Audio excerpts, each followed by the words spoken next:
I was romancing the Stones.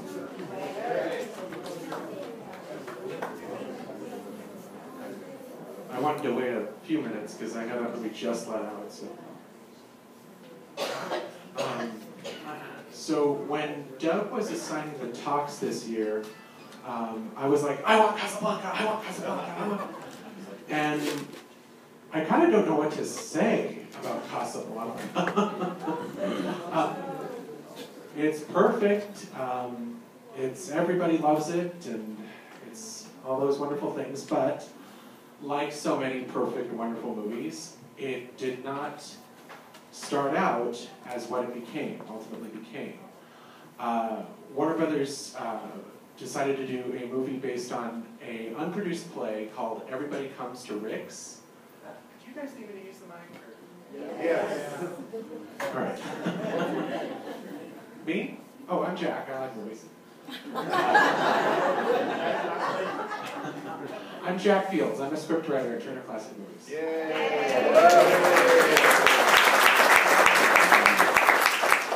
Thank you. It was an unproduced play called Everybody Comes to Rick's, which Warner Brothers had bought for $20,000, which was a pretty good amount of money back then. And they decided to film it. The original choices, I believe, were Ronald Reagan and Ann Sheridan.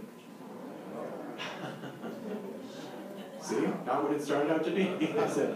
Other people considered for the role of Rick, I believe, was George Raft. Turned it down, actually, because he didn't want to do a untried work. He didn't want to do an unknown piece of work. So thank you, George Raft.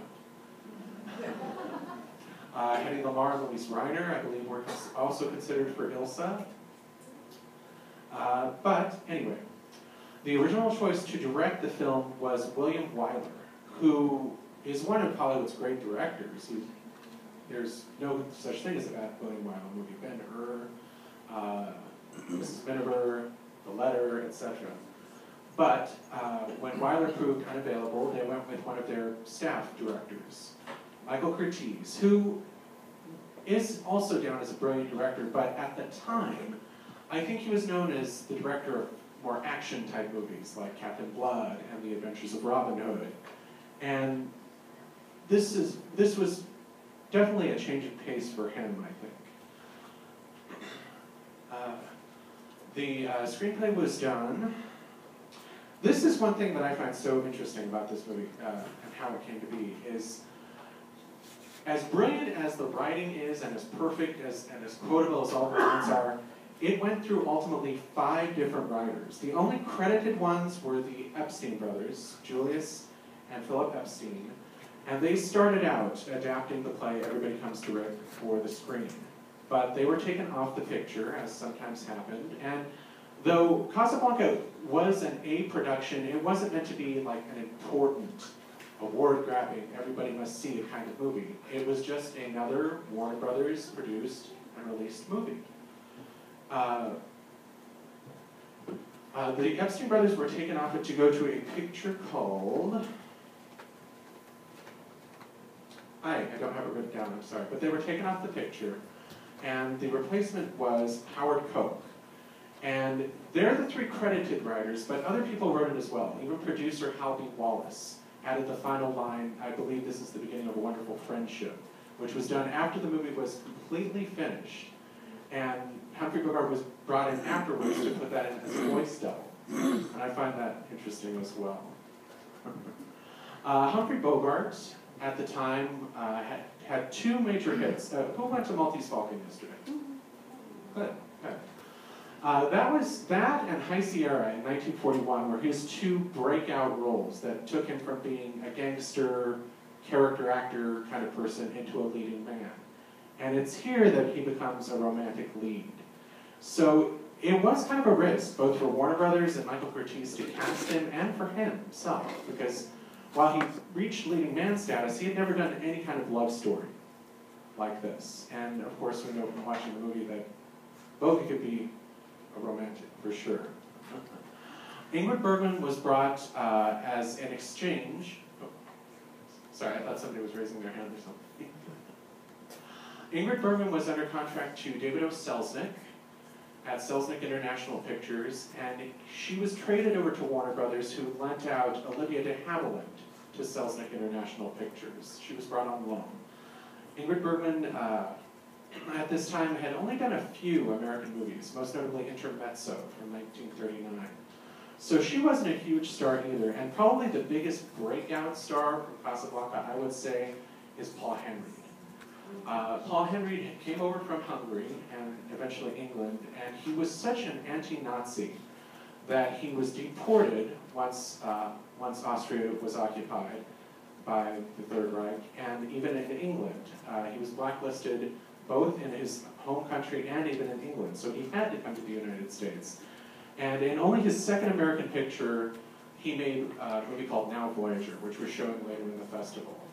And that was his first lead role in an American film, and he thought that he was big enough to not have to take a secondary role like Victor Laszlo. So he did take it with hesitation, but he made it the condition that he would take the role of Victor Laszlo with the condition that he appear above the title, which you'll notice he does, even though it is somewhat of a secondary role.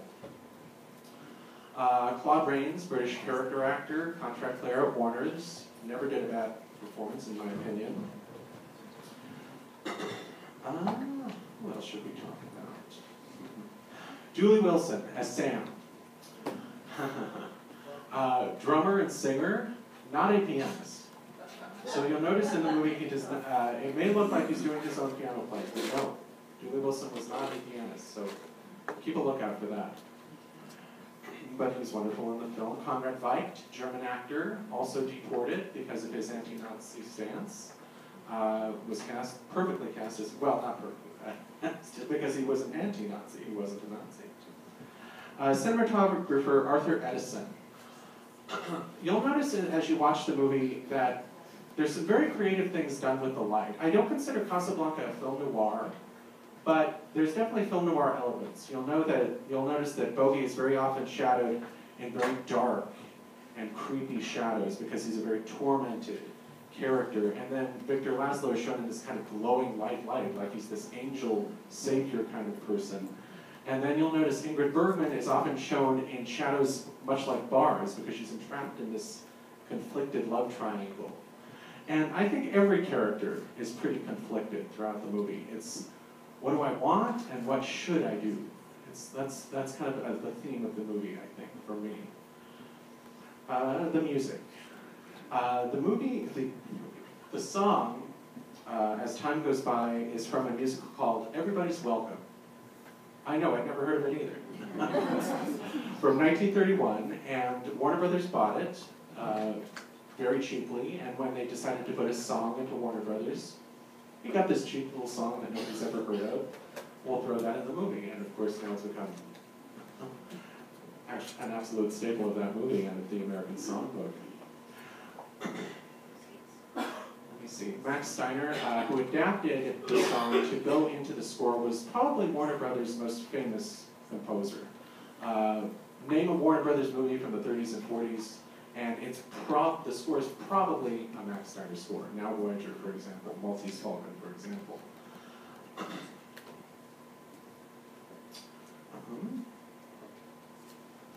Let me see.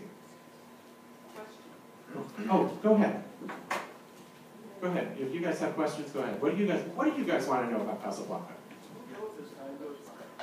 That is, I do have that written down. Herman Hupfeld was the composer of As Time Goes By. Yeah, I've never heard of him either. I had to write it down. But yeah, he composed the musical Everybody's Welcome. Music and lyrics. Yes, ma'am. And then Max Steiner adapted the song to go into the score. You'll notice the melody of the song plays throughout the entire movie, beautifully. And that's credited to Max Steiner, who also composed, and he conducted the scores as well, I believe. What do you guys want to know about Casablanca? I have two questions. One, what year was this made and released? It was right pre-war. 42. It was shot from May to August of 42, premiered in New York City November of 42, but it wasn't released nationally until 1943. And that's why when awards time came, it won all the awards for 1943, not for 42. But it premiered, it was shot, filmed, and completed, and premiered in 42. So it's usually credited as 42. And who's cousin writing Everybody Goes to Rick's? Everybody Goes to Rick's is written by, I have that written too, Murray Burnett and Joan Allison. I've never heard of them either. It won 3 Academy Awards. It won Best Picture, Best Director for Michael Curtiz, and Best Screenplay for the Epstein twins and Mr. Coke. It was nominated for Best Actor to Bogey, Best Supporting Actor to Conrad Veidt, and I believe a few technical awards. I believe for Arthur Edison cinematography as well. This movie has an actor from the South of Robert. Which one? Conrad Veidt. Yes, yes. I believe he is in that movie, yeah.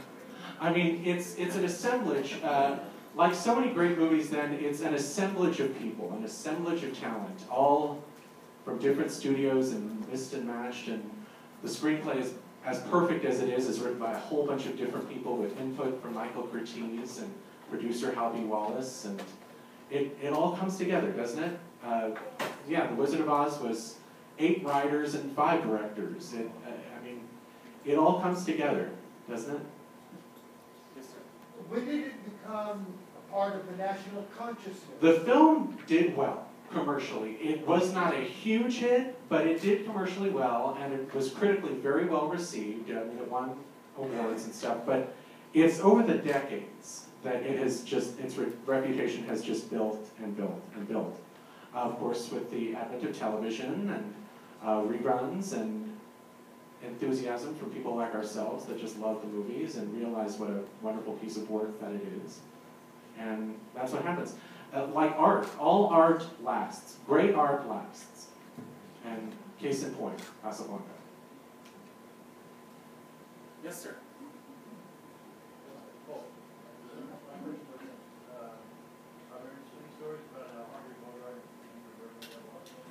It's my understanding that they got along well. Bogey realized that he was 2 inches shorter than Ingrid Bergman and was okay standing on a stool or sitting on a cushion next to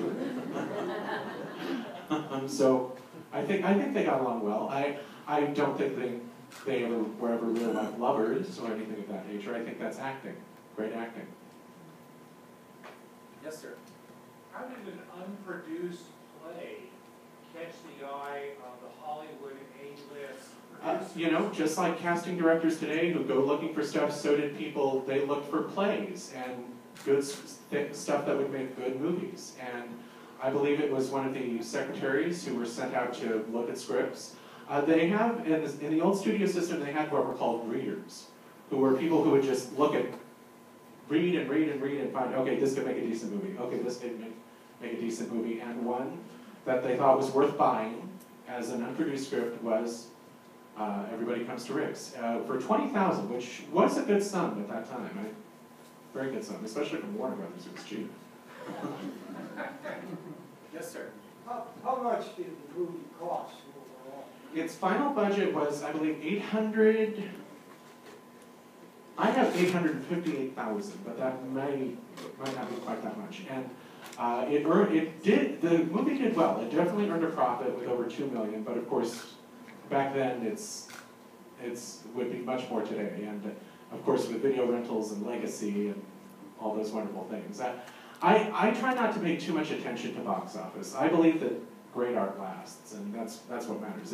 It's who's still talking about it 75 years later, and who's coming to see it 75 years later that I think ranks the merit of a movie. I don't know who will be coming to 50 Shades of Grey in 75 years. But we'll see. We'll see.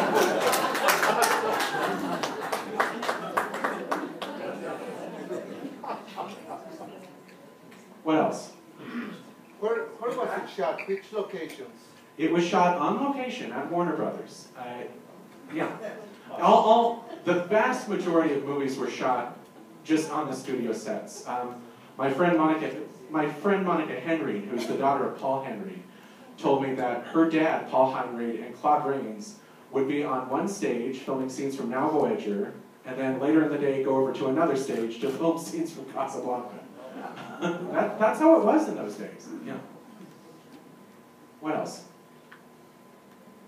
Yes, ma'am. She just passed in 2016, yes. She was the last living cast member. The singer of Marseille, yeah, Madeleine Lafont, yes. She passed in 2016, yes. I don't know her biography that well. That's definitely something worth researching, I think, yeah. Probably, yeah. One thing I love about Casablanca is so many people in it and involved in it in such an anti-Nazi story were either from Austria, like Paul Henry, Michael Curtiz was from Hungary, Ingrid Bergman was from Sweden, and they all came because of what was going on in Europe at the time. And it did, 1943.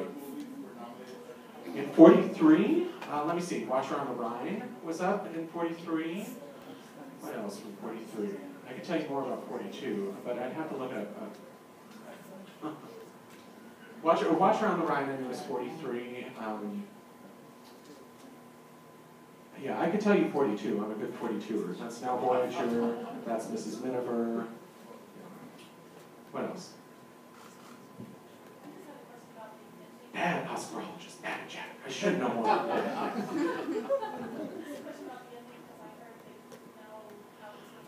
It was in rewrites up until the very end.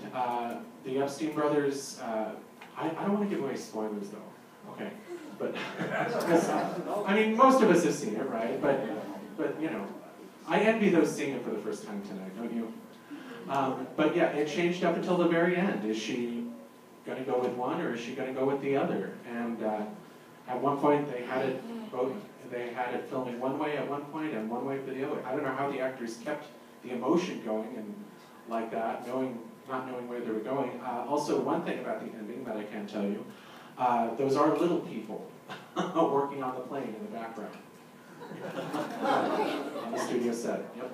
Jack, I just want to get geeky for a second and talk about film preservation. And, well, at the Metropolitan Museum of Art in New York, about in the 50s, there was a gentleman who was there, he was a curator, and he was getting ready to retire, and they literally said to him, here. I'm gonna get geeky. By the way, I'm Garrett, and anyway, I'm just a film geek, and I came from Tennessee. Anyway, I've been to the Metropolitan Museum of Art, and I was there because I have friends in New York, and my friend Gregory works there. And if you guys haven't been to the film archive and seen some of the stuff at the Metropolitan Museum of Art, you should definitely go see it at the moment. It's wonderful. There was a curator there in the 1950s, and I don't remember his name. I'm drawing a blank, but he was getting ready to retire, and they said to him, you know, hi, were there any movies that have been made in the last 25, 30 years that you think that we should make fine-grained masters of, which is when they make a really wonderful nitrate film is what this movie was shot on nitrate film, and there is no nitrate film anymore because literally if you well, there is some. Yes, I watched it at the Egyptian last year. They're not making. I just meant making on it. I just it exists. It definitely exists. Just that it will burn underwater. I mean, it literally will burn underwater. So studios started copying all their films onto what is called acetate safety film, and when they did, they copied Casablanca onto like everything else. And this man had this idea. He said, let's copy Casablanca onto this fine grain master. And I know that Ned Price at Warner Brothers said that the Blu-ray that's out now would not have been possible if the people had not saved that movie on nitrate film on that fine grain master at the moment. Yes, sir. I'm in the vast minority of this. Most film history people and film preservation people, they're all about keeping it on film, which I do agree with. I do agree that it's wonderful to see a movie on actual film. However, I feel that so many movies have been saved by digital technology and preserved forever with digital technology. Like the movie we're looking at tonight, it's a DCP copy, a digital copy, it's not on actual film. But I think you'll agree with me, it'll look amazing. I didn't need to tell you that. It's, yeah. And to also make the case for digital, we're getting geeky. Sorry if this isn't interesting for you, but yeah. I've seen a nitrate print of Casablanca at the Egyptian, the original from the 40s film, and it is so hard to watch.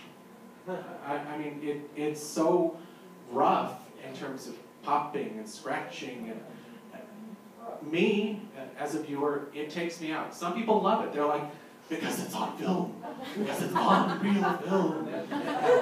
But I care more about Ingrid Bergman's face and hearing Mike Steiner's score. But that's me. That's me. That just got all geeky and said that we wouldn't have the movie at all. Looking as good as it does, computers can do amazing things. We just have that problem. Yes, sir. This is a question about Turner Classic Movies. Why can't they put their entire library on an app and rent it out like Netflix? We're trying. Have you gotten Filmstruck? What? Have you gotten Filmstruck? No. Okay, Turner Classic Movies came out last year, last September, with a streaming service called Filmstruck. That's the one that I write for. And it's basically Turner Classic Movies' answer to Netflix and Hulu and all that stuff. And it is the Criterion Collection library, and it is Turner Classic Movies library. I promise you, you will never want for movie content if you get Filmstruck, $10.99 a month. There you go. Yes, sir. I wonder if you can ask people in the audience who's going to see Casablanca for the first time.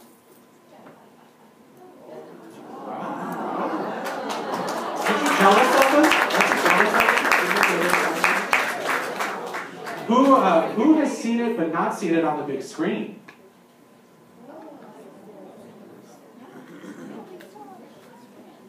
I envy you people too. Who has seen it at this festival before? Who has seen it at Grauman's Chinese Theater in Hollywood? Me and my mom, yep. What else? What else do you guys, what are your guys, yes sir? Would you explain again how are you seeing this movie tonight? You said it's not on film. It's a DCP, a digital copied print. So it is a file, and it will be, I promise you, it'll look amazing. It's a new restoration for the 75th anniversary of the film, and you will love it. Like a disc or what? No, it's not a disc, it's a file. It's a computer file. A hard drive, yes. I shouldn't have told you guys that.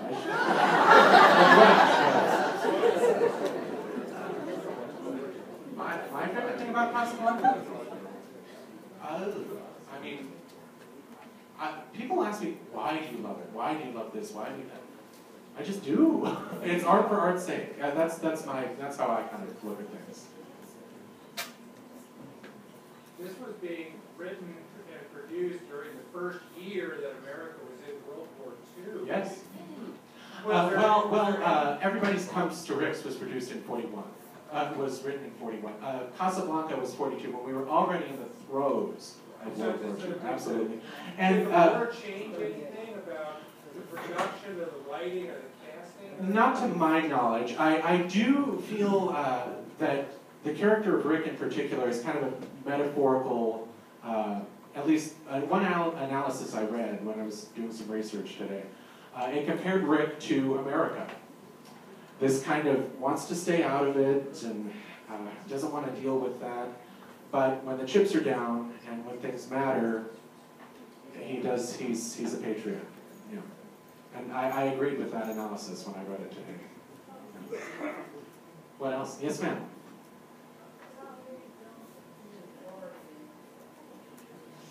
I can't give you an exact number. I know that he's also in Maltese Falcon. He was also a Warner Brothers contract player, so many, but I don't know off the top of my head how many. Yes, he is in that club, yes. What was the question? How many movies had Peter Lorre made before Casablanca? Yes, ma'am. How will Ingrid work in this movie? She was put on loan out from David O. Selznick. He had her under contract. And after people like Hedy Lamarr and Ad Sheridan and Louise Reiner weren't available or turned it down or whatever, Hal B. Wallace went to David O. Selznick and exchanged Warner Brothers contract player Olivia de Havilland in exchange for Ingrid Bergman. And she's perfectly fast. How old? I'm sorry. Ingrid Bergman is 1911, I believe, so 30 years old. I believe it's 1911. She might have been younger than that, actually. In fact, 1911, let me see, she was 42 when she was turned down for An Affair to Remember. So 57, she would have been 14. Huh? 15? Yeah, because she was 42 when she got turned down for An Affair to Remember, so that would make it 15. Yeah, thank you. So that would make her 27. And Bogey was 42. I can tell you that one. Yes, ma'am. Did Peter Lorre, did Peter Lorre have to leave Germany? Was he German? I believe he was born in Germany. Yes. Yeah. As was Conrad Veidt. Yes. And they left under the circumstances in Europe. Yes, ma'am. Who did the costumes? Costume design. I do have that written down. I do not have that written down. I will look it up and we will talk about it. I believe the main costume designer at Warner Brothers was Ori Kelly, but that may not be correct. So please don't quote me. But you'll notice that the costumes, like the lighting,